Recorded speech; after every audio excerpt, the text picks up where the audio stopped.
For me, si Ethereum, gusto nating makita yung bottoming out. Meaning, once na yung mga traders wants to give up on ETH, pero yung price can get a support here sa area na yan, yung 2-1 level. Hindi tayo nagko-close on a daily dyan sa 2-1. Nagko-close below on a daily dyan sa 2-1.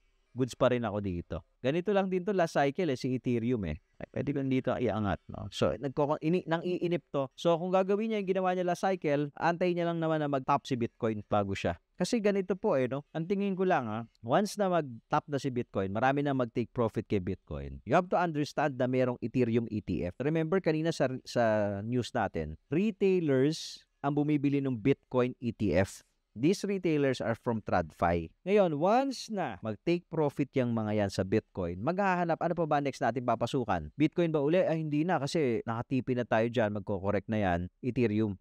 Posibleng Ethereum. Alright? So, yan po ay speculation, Pwede mangyari, pwedeng hindi. So, yan. Ina-analyze lang natin yung posibleng maging galaw ng mga buyers. Yung money flow, ika nga. Based dun sa nakikita natin or data na meron tayo. Yun. Follow for more Tito Moves.